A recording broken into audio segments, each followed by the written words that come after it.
Monday, everybody. Welcome back to the Fumble Live. Thank you for tuning in. We have to break down that Bucks versus Suns game yesterday. A lot of people are saying that this was a kind of history and game-changing moment for Giannis. We're also talking about Dame and some comments that he made about his future with the Trailblazers. I've got Jackie up here on the screen early with me, and I love it. Jackie, you are looking beautiful today. You guys, before we dive into the news, subscribe to our channel, tap the bell for notifications, give this video a thumbs up, leave a comment below. Here's the Fumble Squad. I'm Devin Howard. You can find me on Instagram as @DevinHoward. Happy Monday, everybody. I'm Jackie Ray. You can follow me on Instagram and Twitter @JRayTheFanatic. Jackie, how was your weekend? I'd love to hear what you did. Is there anything special that went down for you? I didn't get to do half the stuff I wanted to do. I did go to brunch with a friend, but we were supposed to go to the shooting range. But apparently the laws have changed, and now you can't buy ammunition, because I've been at the shooting range before. You just buy ammunition while you're there. You can't buy ammunition if you don't own a gun and if you don't pass this like safety test or whatever. So we took the test, but it takes like 7 days or whatever for them to get. So we didn't get to shoot. We just drove all the way out there to freaking Santa Clarita and back. Oh no, Jackie, I'm sorry, that sucks. I didn't realize that. I didn't know that either, because I was like, no. And he was like, well, when's the last time you shot? I was like, it was probably like 2018. And he's like, yeah, the laws changed. He said either late 2019 or early 2020. And Doug asked if I went bowling. That got postponed to next weekend. So I literally didn't do much. I got some work done. You guys know I'm a workaholic. I did watch I was trying to bootleg the match. I did watch some of the UFC fight between Conor McGregor and his whole, I don't know if you saw that, even if you didn't watch the game, his whole foot just clack. It was so gross.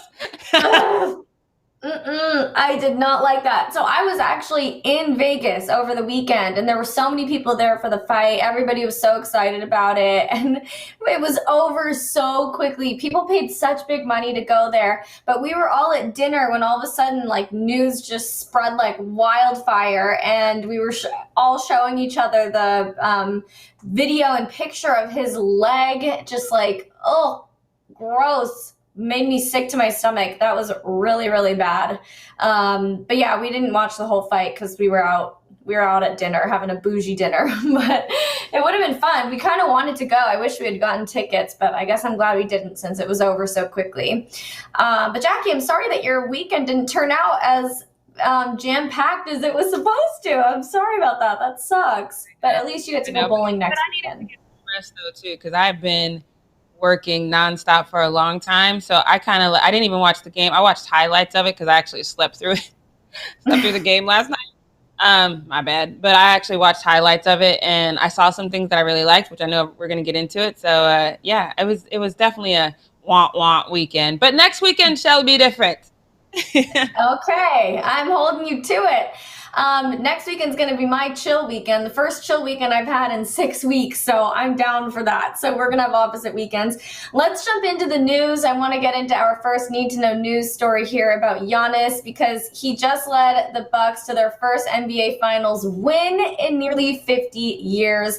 In these last 2 games, we've seen Giannis really kind of leveling up and performing better. He's aggressive, he's motivated, he's focused, and it's really awesome to see him like this.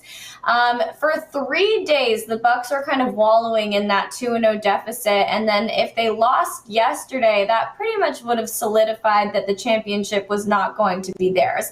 If they were down 3-0, that would have been really, really bad for them. But Giannis, I feel like, was just kind of I don't know, felt the pressure or something, because he went extra hard to prove the haters wrong. He put up 41 points, 13 rebounds, and 6 assists, and that all helped the Bucks walk away with the win.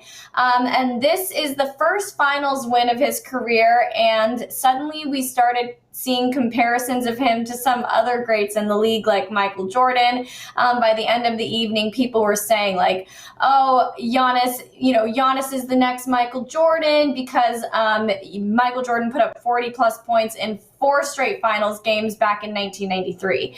And we're kind of seeing Giannis moving in that sort of trajectory. And then also other people were talking about how Giannis is kind of well on his way to beating LeBron in terms of winning a ring, because LeBron won his first ring at 27.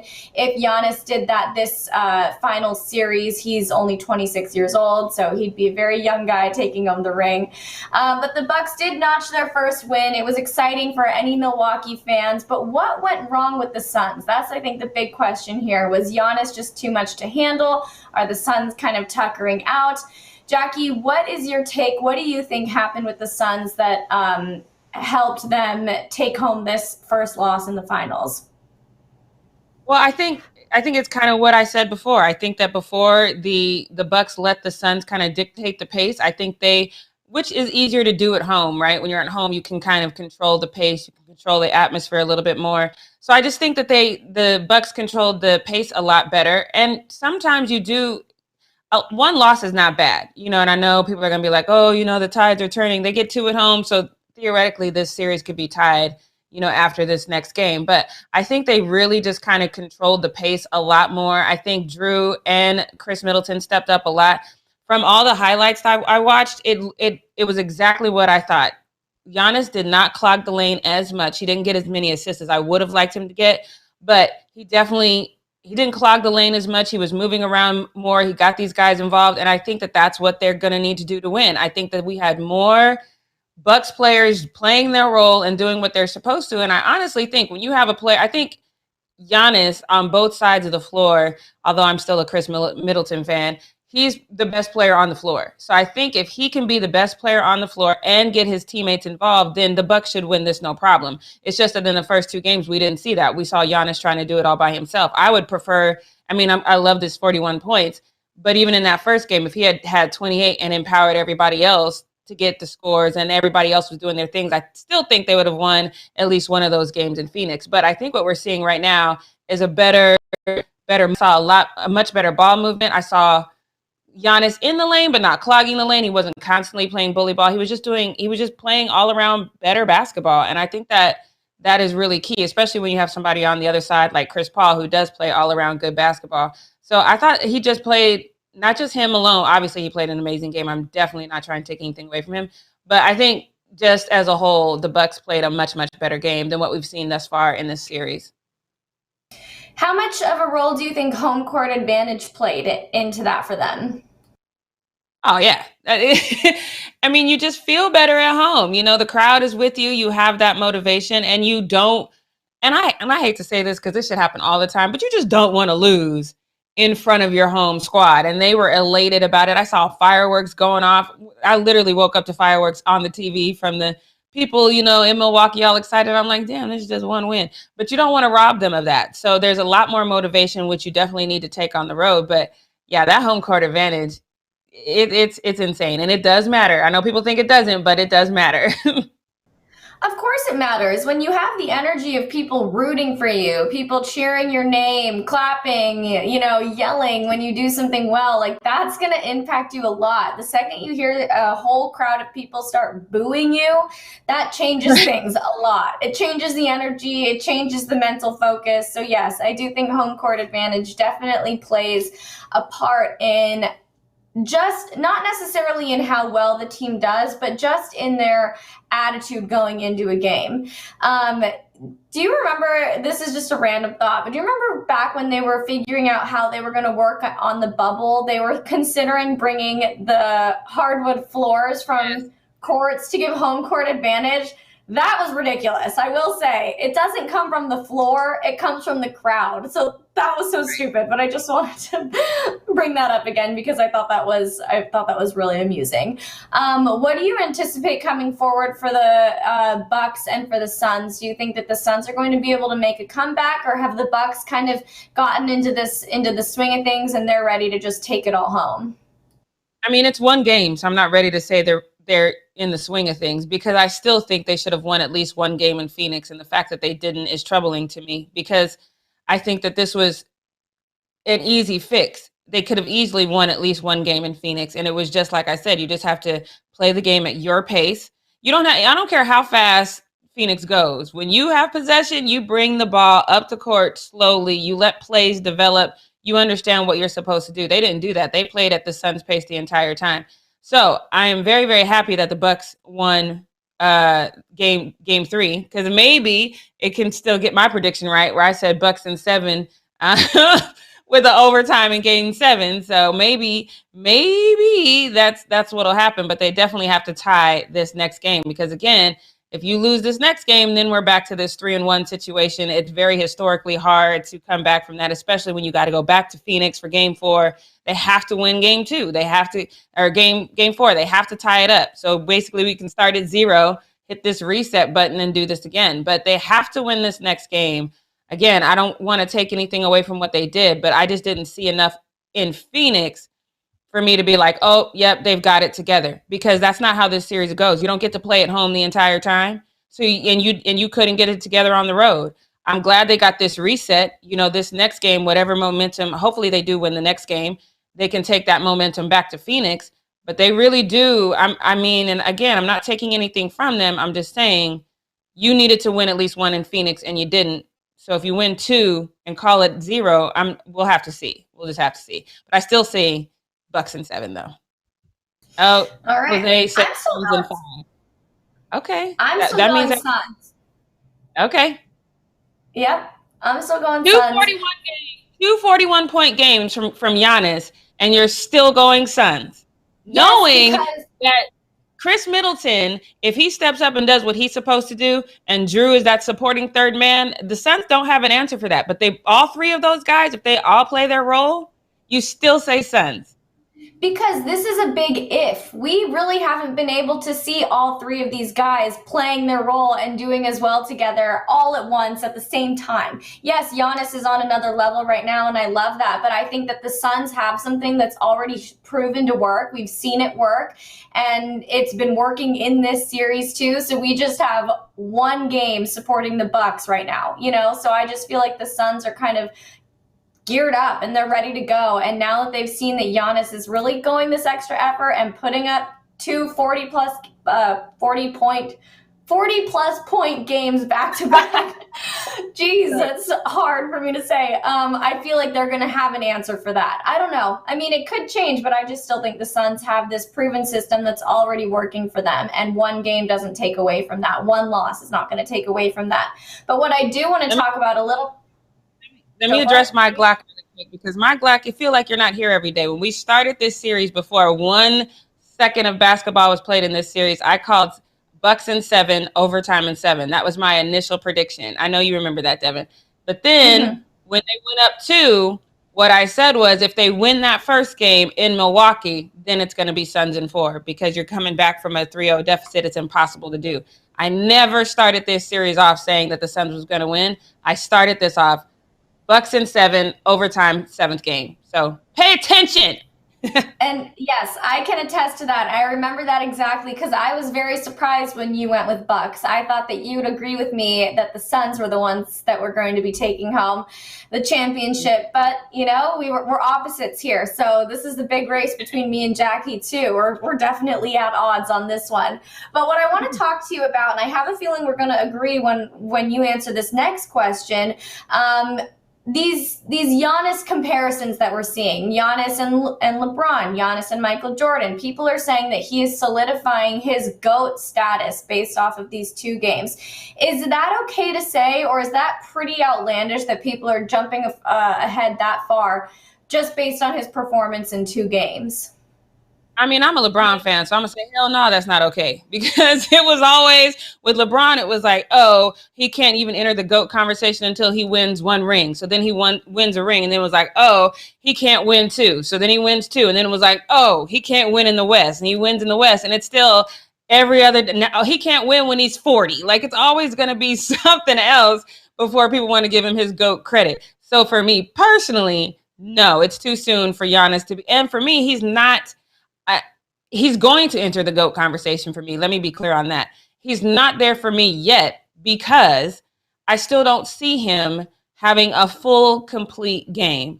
His game is bully ball. His game is completely reliant on the fact that he's the biggest guy in there. I see him too often go to the basket and he has no idea where he's at. He's going in there head down, bullying in, trying to draw the foul. I need to see him have a more complete game. I think we'll see that fairly quickly, maybe a year or two, and then I can put him in that GOAT conversation. But right now, you know, it's like James Harden said. You know, James Harden plays total basketball, and he was like, yeah, if all I had to do was be big and just run to the basket, that's easy for me to do. You know, that he's got to do more than that.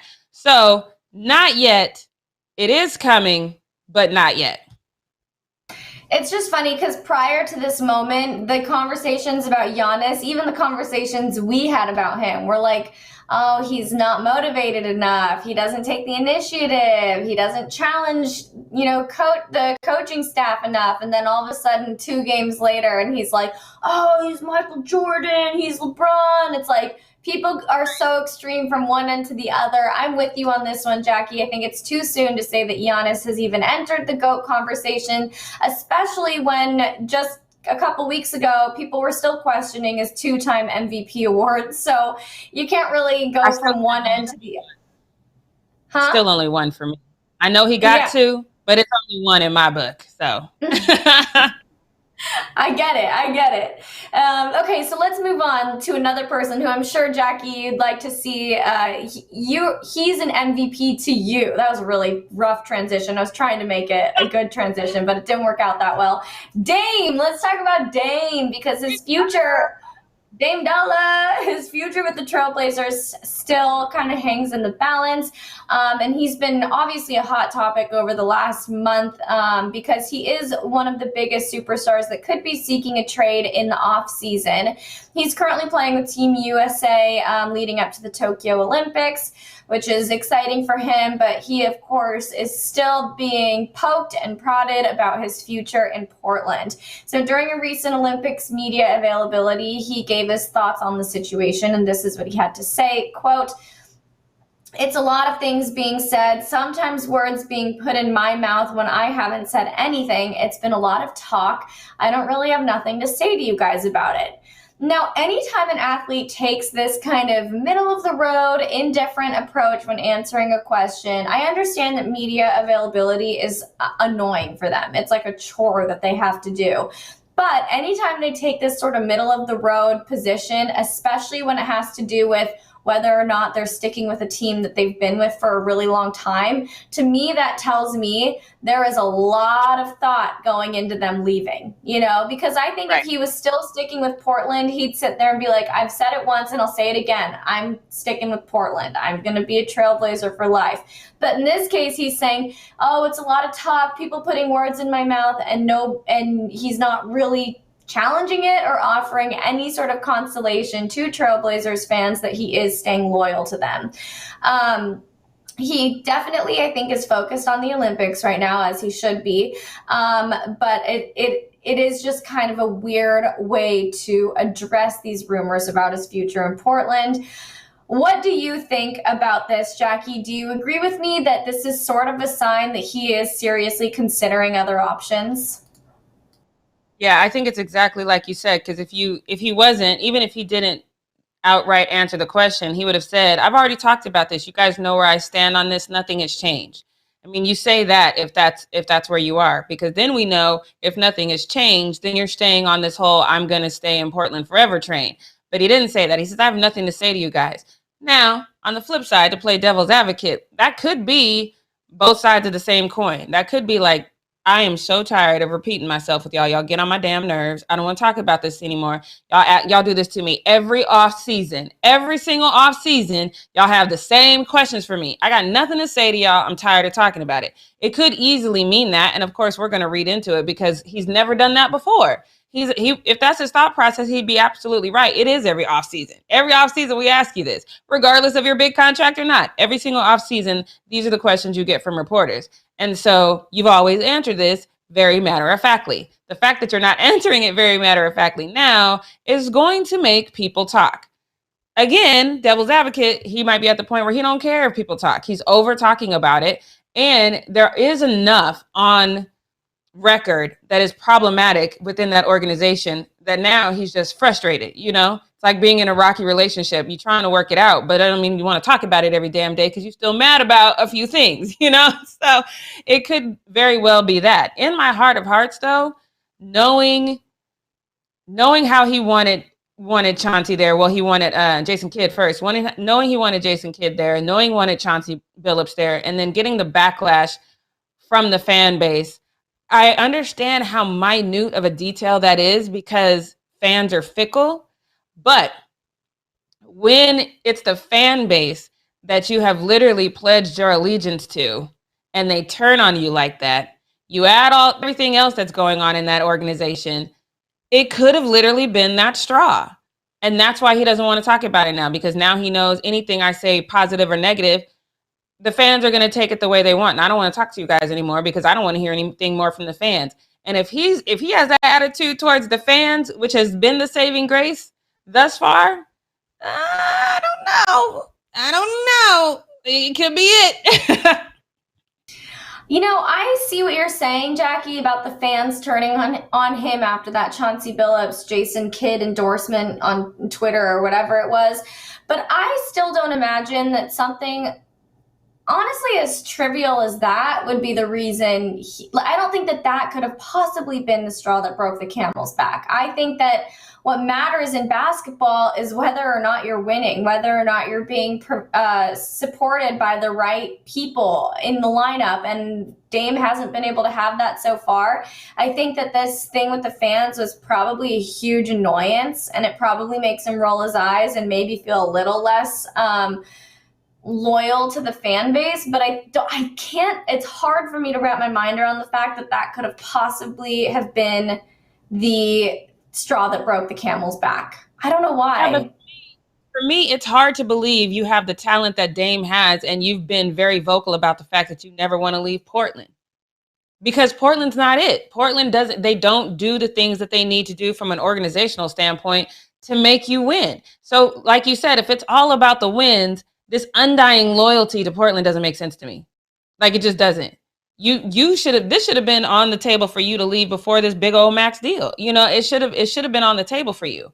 So for me, and I've said it before and I'll say it again, I in my heart of hearts believe that Dame loves his life there. I think that he's loyal to that city more, you know what I mean? And so when you're loyal to that city, part of the city includes the fan base. So again, because they've always had his back. Anytime these should Dame get out? Anytime these talks come up, the fan base has had his back and said, no, he belongs here. We love him here. He's our guy, blah, blah, blah, blah, blah. But now it's like, okay, the one thing that kept me solid, the one thing that kept me grounded, they're kind of turning their back on me. And I just feel like that because otherwise, so now if he leaves, if it's not about the fan base, we can't say it's about losing. You've been losing. So what's it really about? You now tired of losing? When you said before that losing didn't matter to you because you wanted to be the guy that changed the trajectory for this team. So you've been losing. You could still be that guy potentially if everything works out. So that's not it. So what was it really? If he does leave this franchise, he's going to have an honest moment, at least with me. You can DM me directly, Dame. I don't care. I won't tell nobody if you don't want me to. But I need you to tell me the truth of the situation because it's not going to be losing because you've been losing. I think, though, that there was always a little bit of hope going into each season that this would not be the losing season. You know, I think that might have played a part in it as well. Because I don't know. I guess it's just hard for me to imagine. If I were in Dame's shoes, I would have been gone a long time ago. But if I did want to remain optimistic and hopeful that things could change for my team, seeing, you know, for how many years has he been on the Trailblazers? I don't even know. It's been a long time, but it's losing. And I think that you just kind of reach a point where you're like, damn, I actually don't want to do this anymore. People change their minds all the time. I don't think the fan situation helped, but I just can't imagine that's the thing that pushed him to leave. Really quickly, I wanted to address something in the chat that I thought was kind of funny. Zen Master said, theFumble just wants Dame in LA. You guys have an agenda. We absolutely do want Dame in LA. That would be a dream. But to even say we have an agenda when we play no part in what happens is so funny. Like, yeah, I mean, I guess. No, if you think we've got that much power, come on, Devin, let's put it out in the atmosphere. Dame to LA, Dame to LA. If you believe in the fumble power, yo, I believe in it too. Dame to LA. Yeah, actually, let's pretend we do have that much power, because I would be thrilled for us if we did. That would be amazing. But yeah, interesting conversation here. Dame's definitely taking that sort of indifferent approach. I think it'll be a big surprise if he does choose to stay in Portland. I have a feeling he is already, more than halfway out the door at this point. But let's move on and go into the post-up. I know we have a lot to talk about, so Jackie, let's do it. All right, let's get into the post-up, because this first one is going to be a hit it and quit it, you guys. I am not dwelling here in this Shadeville land, because I just don't like it. So LeBron James is hanging out with his son and decides to, at a game, he's deciding to do a little bit of shoot around.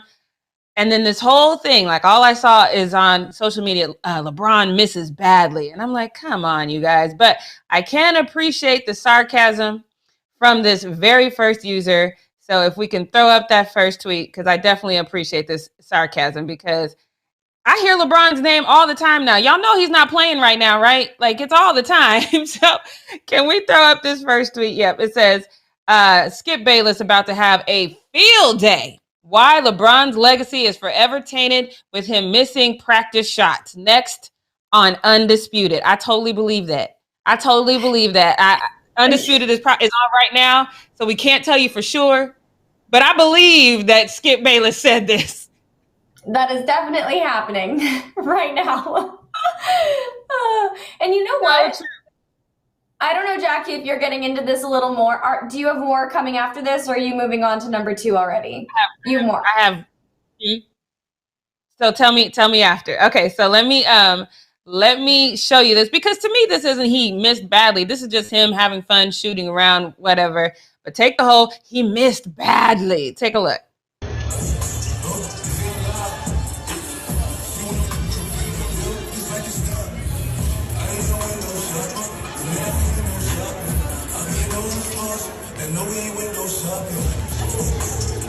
Half court down.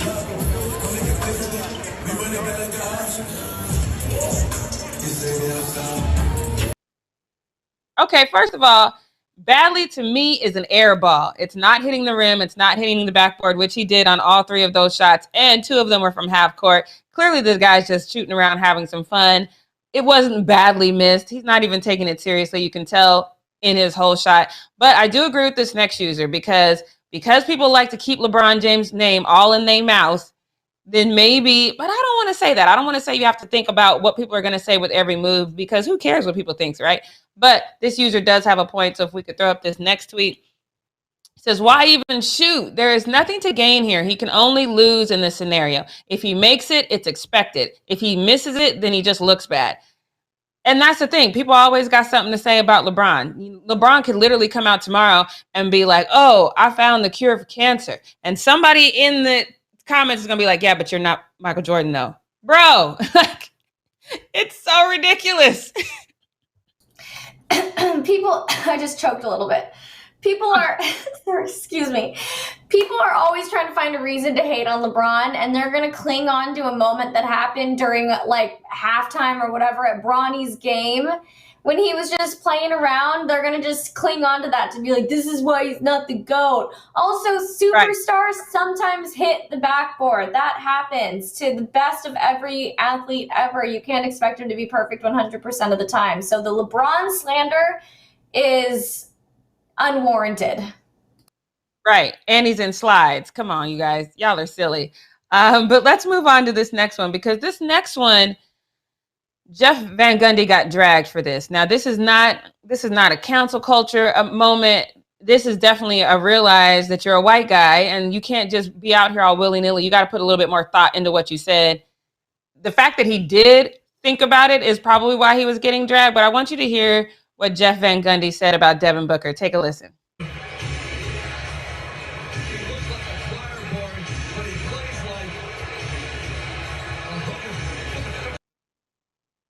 So if you couldn't hear what he said he looks like a choir boy, but he plays like a hoodlum. So I can tell you what probably 90% of Black people. Now I dismissed it. I put it in our Slack and I was like, the hell is he thinking? But that's about it. But here's the thing. You're saying he looks like a choir boy, but he plays like a hoodlum. Black people, we're used to that terminology, hoodlum, thug, being used in the media in replace of the N-word. So that's how we're looking at it, right? This next user, though, says, no, you guys are taking it too far. First of all, I have never used half the terms on this man's list. So let's throw up this next tweet so we can see. He says, I don't remember. Now, let me dwell on this one for a minute, because he says, I don't remember anyone having an issue when Kobe told a teammate he was playing soft. I remember that, but I don't remember him saying he was playing light skin. I don't never remember that. And I don't recall anyone saying Luka plays like he's black. Never heard that. Jay Williams only played 1 year, so I definitely don't remember nobody calling him white chocolate. Because technically, if you calling Jay Williams white chocolate, based on your previous comment of them calling Luka black, that's an insult. So it's not, this user right here kind of crazy. This user on the bottom, I think, nailed it. As a white man, there's just stuff you shouldn't say. You just compared his racial remark to that of Kobe. That doesn't make sense. So that whole comment from that user, I just can't make that one make sense at all. This next user doesn't even realize what they're saying out loud as well. So I want to throw up this next tweet, because this player says it's a compliment because some of the players in the league come from the hood. Okay, so no, I think you're missing it. I think you're missing the fact that the league is predominantly Black, and you're saying that Black people in the league come from the hood, and the hoodlum implies that you're a criminal. It just shouldn't have been said. I definitely am not going to cancel Jeff Van Gundy. I love Jeff Van Gundy. I don't even know if it warrants an apology as more as it might be let me really check myself and not say, because he is pretty flippant with what he says. So maybe this is just a let me check myself moment. But Devin, what did you think of this? I mean, this reminds me of just the way, news reporters or even Trump at times has said, like, oh, the thugs, blah, blah, blah. When, what did he say? Something about Black people being thugs. And it's like, I just feel like we've reached a point in society where you kind of know that using the term thug is really inappropriate. Using a term like hoodlum is really inappropriate. Calling a place ghetto is really inappropriate. So it's just like, I don't know. I just feel like you got to know better, but I'm sure it was just it slipped out and he wasn't thinking about it. I don't know. Listening to that, it's like, are you serious? I don't know. It just feels like we all have learned now we don't say that. Yeah, what does a choir boy look like? Exactly. Yeah. Because can everybody in the league be a damn choir boy if they wanted to? What do you? Yeah, okay.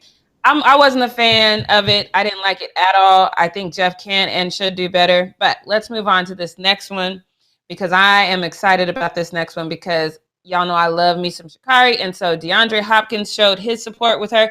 Let me just give him a shout out really quick too, because he won best play of the year for that Hail Mary that he caught between the two Buffalo defenders. So shout out to him for winning that. But I love this moment in time because he wore this whole suit. So just take a look. Let me throw it up right now so you can see that.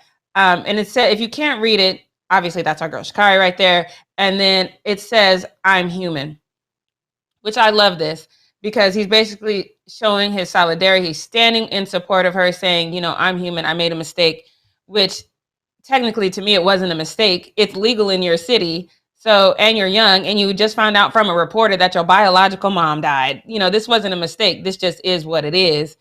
The Olympics not stepping into 2021 is kind of a mistake. I'm not going to show you any of the tweets from this because they were all basically calling her a hoodlum. So make that make sense. Now you understand that correlation, why we had a problem with Jeff Van Gundy, because that term is not used in a favorable way. So shouts out to DeAndre, though. I love this moment. I didn't even watch the Devin, did you watch anything from the ESPYs? Anything at all? I didn't, but I have a good excuse. I was in Vegas. I was occupied.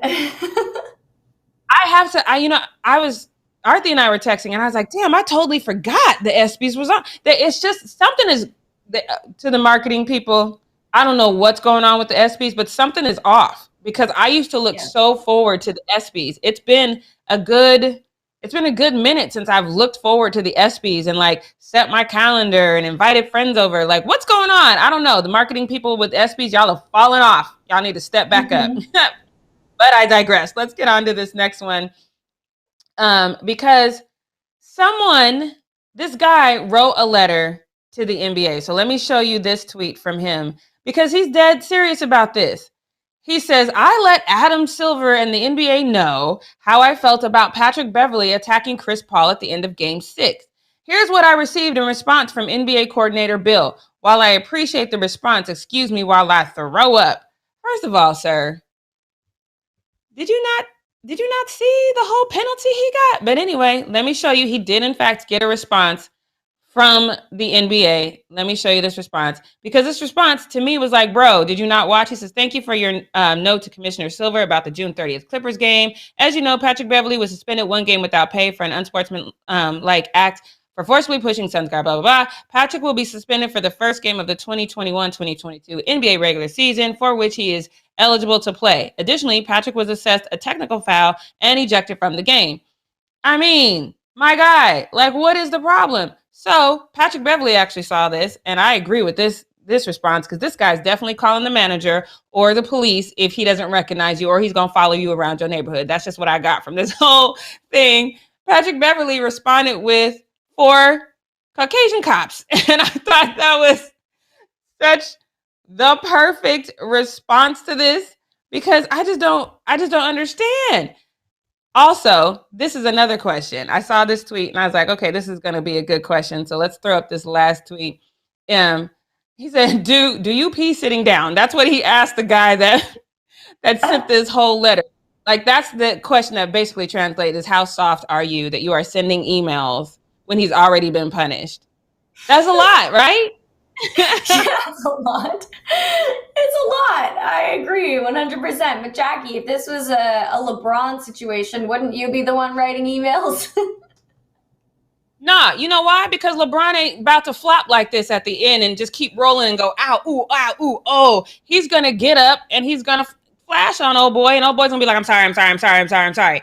We've seen LeBron do that. We've seen like accidentally hit the ball into LeBron's head, and LeBron turned around and he was like, I'm so sorry. So LeBron's a different guy. He's not going to be like, ow, my back. He's not doing that. That's true.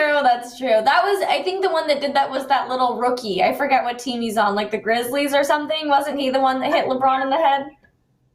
I can't remember, but I know it was so funny because he instantly was like, oh, sorry. No, LeBron's going to handle his own weight. He don't need me writing no Karen emails to the commissioner. He does not need me for that. Of all the things LeBron needs me for, it's not to channel my inner Karen and email the commissioner. But congratulations to this man because he did. So let's move on to this next one. This one is not funny to me. I know it's probably going to be funny to some people, but it's not funny to me because we're talking about a child here. You know, he's 17 years old. So you guys know Amari Bailey. You know that we've been making clowning that Drake was checking out Bailey's mom, you know, when he was at that game with LeBron that time. We all know that. Y'all know that he goes to Sierra Canyon. I'm excited that he's committed to UCLA. But he's 17. I think he's 17. 16, yeah, 17, I believe he is. So, but hey, Drake, all that staring paid off because Drake went on a date with his mom, which I did not know that. Devin might have known that. Y'all know damn well I did not know that. But Drake went on a date with Bailey's mom, and then he just does this whole casual, what he called a photo dump on his Instagram, and he posted all these pictures with his friends and playing video games and playing basketball. Really cute, fun Instagram drop that we've all done at some point, but none of us have gotten this kind of slander, though. And the thing about this is I get it. Most time I'm here for the slander, but he's a kid. He's 17, so I don't like this. So let's take a look at some of these remarks on his Instagram. So if we could throw that first one up there. And this first person is right. I think you should have turned the comments off. And then this next one's where your mama at? And then you got a pretty cool stepdad. Those are kind of harmless. But then we get a little bit deeper into, and I didn't put all the nasty ones on there because I just didn't want to do that. But let's post this next one. And this one says, worst timing in the world. Drake finna be your new dad. Rest in peace. Drake is banging your mama. we can post the next one right now. That was him. We can just throw, I think I have one more in there that we could just throw up. It says, this one bothered me. This isn't the nastiest one that I saw. Yo mama's cheeks getting clapped by the sixth god. Break your stepdad. It's funny to me. It's totally funny to me, but he's 17 though. And I think the last thing I want to hear about on my Instagram at 17 is who my mom may or may not be banging. Right? Okay. Yes, I think under normal circumstances that would be terrible, but the fact that it's Drake, I bet Amari feels like he's pretty cool right now. I feel like he's probably loving the fact that his mom's hanging out with Drake, and of course the comments about her, you know, I don't even know if I can like repeat any of it, but any of that I feel like is a whole different story, but I feel like he probably thinks it's pretty cool that his mom hangs out with Drake, and therefore he probably gets to hang out with Drake too. Yeah, I guess so. I mean, I don't know. I just know even with my parents at 17, and they were married, you know, just hearing about them possibly, like when my dad would come up and make these little sexy remarks to my mom, I'd be like, Dad, no, I don't need that in my life. Yeah. Don't do that. Now that I'm older, I appreciate it. But then I was like, oh my God. So I don't know. I don't know. But I hear what you're saying. He is Drake, so it is probably pretty cool to him. But let's get on to this next one, because I know you're going to you have to help me talk about this next one, because y'all know I'm not here for it. I got literally 2 tweets about this, because this is the dumbest thing I've ever seen in my life. So let's just go ahead and throw up this first tweet. Now, y'all know Lamar Odom. We love him. So Khloe Kardashian posted, first of all, it's a thirst trap. She don't even try to hide that it's a thirst trap. She put the thirsty water things in her tag on it. So Lamar Odom was like, fire, fire, heart face, heart, all the love, all the love. And then here come Lamar Odom, said, God brought you back the first time. Play if you won't. Different results. Oh my God. Help me make this make sense. Tristan needs to back the F off. What is up with him? I don't understand what goes through Tristan's head. He needs to chill the bleep out. I am so over this. I'm so over him doing this kind of stuff. It's so annoying. Stop cheating on Khloe if you want to have the right to be in her comment section threatening her ex. Like, so pathetic. Anyway, keep going, Jackie. I feel like you have another thing to say, and I just jumped in here. No, just one more tweet, and this is the thing. First of all, I think it's exactly like you said. Khloe and Lamar probably have probably a healthier relationship than her and Tristan, because there wasn't this whole I sleep with everybody. Everybody got a shot. Tristan out here for everybody. Everybody. There wasn't ever that disdain between the two of them. So I think Lamar is saying, you look good, love. You look really, really good. That is probably from a safe place, probably from a place of love. She probably appreciated it.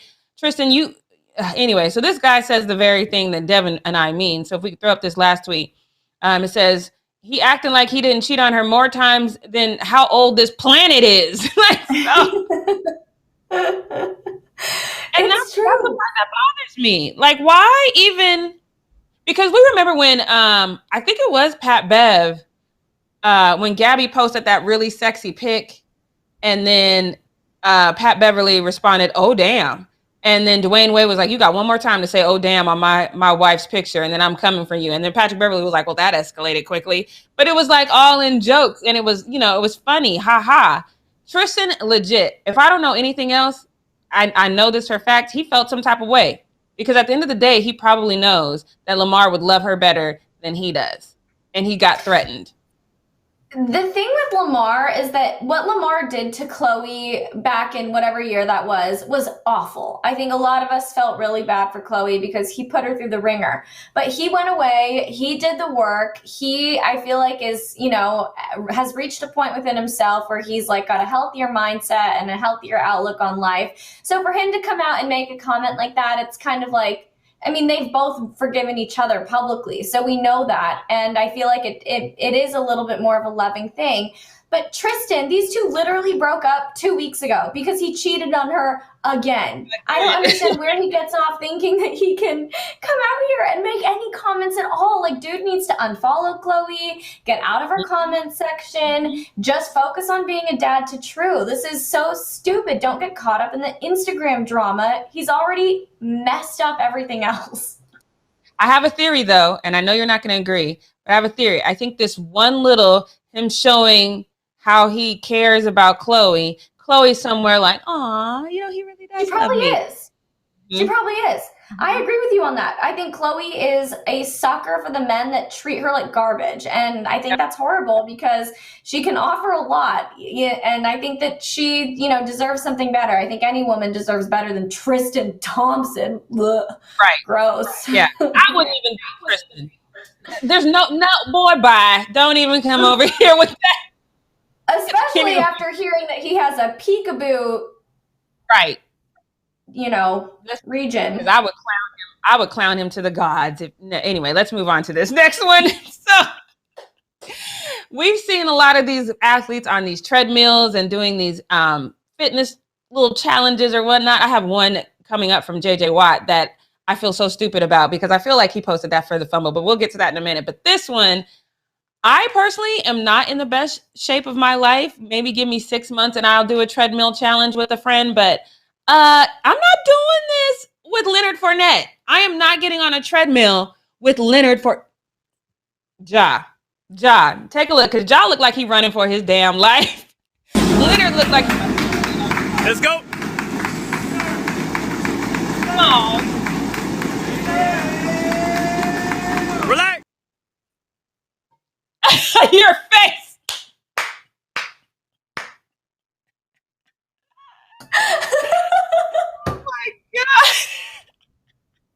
I wasn't expecting to be on screen so quickly. Like la la la la la la. John's like, oh my God, the killer's coming. The killer's coming. Like, you know what I noticed about this? Watching them run, they both raise their knees up so high, and it makes me realize, like, when I'm running, I'm not doing that. I feel like I'm probably running wrong, but they both have their knees like pretty much up to their noses. But yeah, I wouldn't want to do this with either of them. Not down. Yeah, no, that's I remember coach saying that all the time. High knees. That's why they say that, so you can, you know, get a little. But poor Ja, he just looked like death was coming. I love that Leonard still gave him props on Twitter. He said, "You're getting better, bro." So let me show you that real quick. I love that. Give the man some credit. He says, "Getting better." But this picture alone, like, look at his face. Leonard's like, ooh. Oh God. I love that. I love that. But let me get into this next one because this one is perfect and funny. Aaron Rodgers still has an arm. It shows in this moment while he's playing golf. A fan is apparently beckoning him, hey, throw the football. He throws the football. Fan is not ready. Take a look.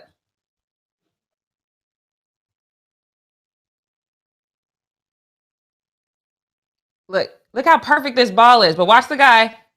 Dunk. Did you see it hit him right in his head? And Aaron's like, why do you ask for it if you can't catch it?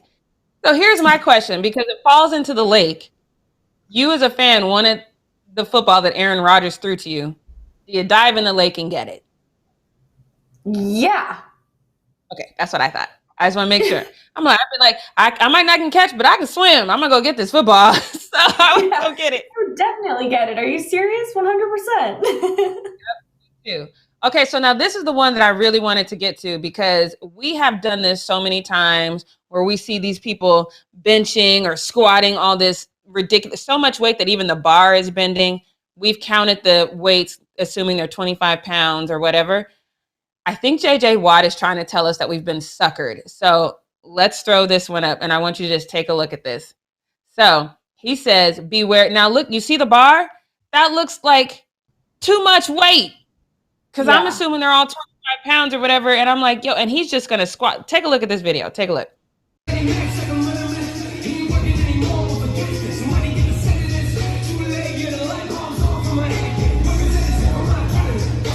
lot of weight.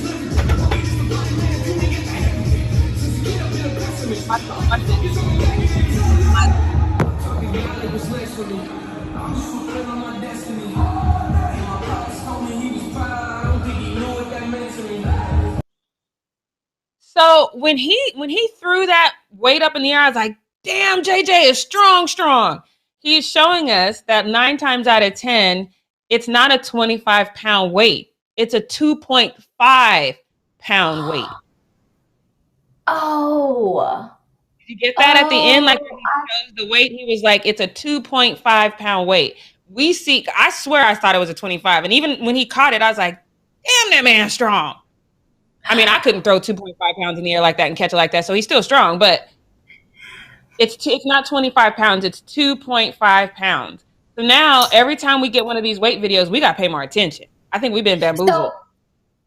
We have been bamboozled, and I was bamboozled even when he revealed it to us, because I still saw 2.5 and thought it was 25 pounds, and it didn't. I was like, is this an optical illusion? I'm confused. But I thought that for a second. We have seen videos of guys doing this where they're like squatting a lot and the bar is bending. So in those situations, I feel like we can safely say those are not the 2.5-pound weights. But yeah, we've seen it bend in the middle. Yeah, but I tell you what, we won't. If we have been bamboozled, we will not be bamboozled again, thanks to JJ Watt, and that is for sure. Because I was like, oh my God, look how strong JJ Watt. Wait, that's 2.5 pounds? Like, I was like, so we will not be bamboozled again. But let's get on to this next one, which is what we not gonna do. This one really kind of bothers me because it's one of those things. If I could give you guys a lesson, and this is hard because I don't know if this is a real lesson that everyone can take, but never take the deal, especially when you're talking about evils or wrongdoings that have been done to you. Never take the deal. Always go for justice, because it's hard to go back and get justice once you've taken the deal. That's the lesson. If you guys tune out before I finish, make sure you take that with you. But there's a gentleman by the name of Caperton Humphrey. He is a former University of Kansas fullback. So while he's playing for the school, there was apparently 4 guys that he was having problems with. He lived in the apartment above them. They were harassing him all the time, apparently threatening his family, violence against him and his family. They were doing all kinds of threats against him. So he did the right thing, and he went to, the coaching staff to say, hey, these kids are bullying me. They're threatening me and my family with violence, right? So it got so bad to, at one point, they took the lug nuts off of his wheels. To me, that's attempted murder, because if I don't see that and I drive away and I get to a good speed and all my wheels fall off, I could literally die. So to me, that's attempted murder. At which point, when this happens, though, Les Miles decides that they just need to apologize to each other, and they need to have this full contact drill to settle their dispute.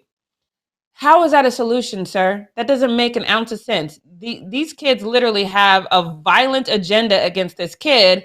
There needs to be disciplinary action to let them know this is not acceptable. He didn't do that. He had them run a full contact drill.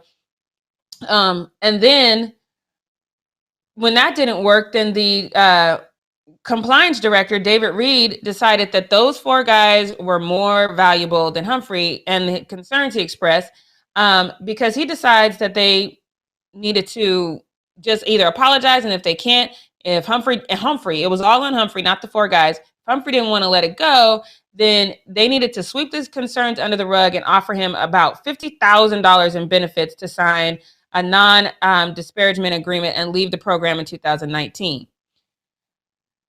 What that meant was he could still go to school. He was still going to get all the money for his scholarship. They were going to continue to pay him his scholarship. He had to take classes online, which means they didn't even want him on campus. So they had to he signed off on all of this. So here's the thing. First of all, he's a kid. That's first and foremost. So as a kid, and you know how expensive your education is, and maybe you're just like, oh, well, damn, I guess I can't play anymore. I guess I just have to sign off on this. No, but now his family's like, oh, no, what we're not going to do is let these hoodlums continue to berate my son like this, and there's no consequences for them.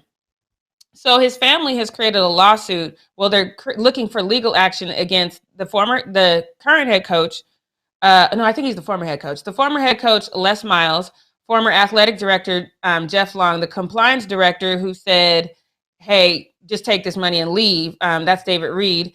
And the athletics, KU athletics director as well. So his family is saying, you know, afterwards, and I understand what happened. Afterwards, they said he became very, very depressed. He became very, very angry all the time. He had anger issues, had to get, you know, a lot happened to the kid, which makes sense to me because you felt like you expressing these things that happened to you, nobody cared. They just wanted you to go away. They didn't want the people who were actually causing harm to go away. They wanted you to go away. This happened, and I understand that this, and I would bet my last dollar, probably none of you have heard about this. I didn't hear about it until Arthi was like, did you hear about this? I was like, no, it's not something that we're talking about openly because stuff like this gets swept under the rug in college all the time, but it needs to stop because what happens is these guys get pushed through. Some of them will end up in the league, and then all of a sudden we'll be surprised when we hear a 911 recording where he's beating the hell out of his wife, like that one fat guy with no neck. I can't even remember his name right now, but that happens all the time. You have to address these things because not only are you doing a disservice to Humphrey, who was the victim of this, you're doing a disservice to those 4 kids because now what you're letting them know is, hey, you don't have to have any accountability for your behavior. You can do this for the rest of your life because people are always going to cover things up for you. And I'm telling you, if you plant that seed now, it's going to grow and they're going to be horrible adults, period. This is terrible. I cannot believe that this happened. I am really going to follow this case because I want to make sure, because I know the school is going to come back and be like, oh, well, hey, he signed it. That doesn't matter. What matters is you did not act in the best interest of these children, not just Humphrey, but the 4 guys as well. You didn't act in the best interest of anybody, and there needs to be consequences for everybody. I am shocked, bewildered, and appalled by this case. Devin, I mean, I'm not surprised. Let me be clear about that. I'm not surprised, but I think it's gross because when you're an adult and you're in a leadership position, your job is to shape these young men to go forward in life. Not all of them are most of them are not going to go into the league. So they still have to be good human beings. Your job is to help shape that. And for you to just say, hey, take this money and go away, but you guys, you can keep playing. That's horrible. That is so horrible. What did you think about this? I mean, I think it's horrible too, and it just shows that there's a lack of integrity in the people that need to have it the most. And I think it's shameful that this happened. And I mean, you know me, I'm always surprised when there's any sort of wrongdoing, even though I'm confronted with it every single day. But I do find this surprising, just rewarding the bad behavior and oppressing or kind of like just getting rid of the person who is trying to do the right thing. To me, it's just terrible. And I feel really bad. And I feel like that this is going to be so damaging for, what's his name? Caperton? Is that how you say it? Yeah, Caperton. Yeah, the athlete who did report them. This is just going to be so damaging and so discouraging when you do try and, you know, do the right thing and you realize like, oh, instead of actually seeing change happen, you just kind of get paid off and you walk away. Like that's so damaging for a young adult like that. So I agree with you. I think it's horrible and I get it. And I've always said that, like I said at the top of this, never take the money, always go for justice. I'm saying that in my current situation. I understand that my current situation is not a situation for a lot of people. And the money does make sense, especially when you're talking about your education and how expensive that can be. So I understand the knee-jerk reaction to be like, let me take this money because I need this money. But ultimately, it was a damaging effect because the money does not change the fact that you had this injustice performed against you and nobody cared. And that's what caused the depression and the anger to happen. So the money never solves the problem. I understand that the money is needed, but it never solves the problem. No, I agree with that. 1000%. And also as a young person, I can understand why that would be enticing and why you might think like, yeah, I will take the money. But ultimately, it's better to actually seek justice and repair whatever has gone wrong as opposed to just letting things get brushed under the rug. So I do think that this is horrible. And I think that we need to demand just more integrity and more honesty from the people that are shaping the lives of teenagers and young adults, students. We need that. All right, well, on that note, why don't we wrap up the show, Jackie? Great talk. I'm sure we'll have some updates about that in the future, what we're not going to do. At least I hope we can address this again, because I'm definitely interested in this case as well. But we will be back tomorrow at 9 a.m. Pacific Standard Time, you guys. So subscribe, tap the bell for notifications, give this video a thumbs up, leave a comment below, share it with your friends. Have a great Monday, and we'll see you guys tomorrow. Bye.